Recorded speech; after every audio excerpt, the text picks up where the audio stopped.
Here's how to fix your Samsung camera by restoring its default settings.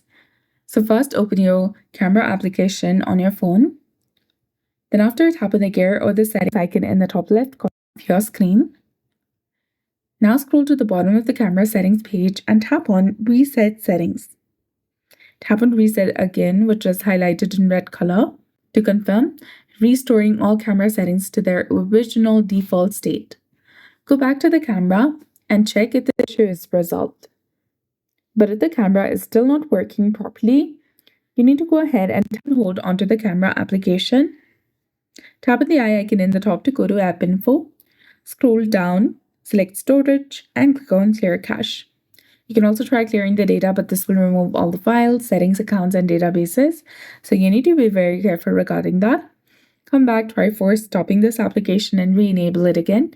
And also press and hold the power button until the power menu appears. Then tap on Restart to reboot your device and apply all changes. So that's it. I hope you found this video helpful. If you did, please like, share, and subscribe. Thanks for watching. We'll see you again in the next one.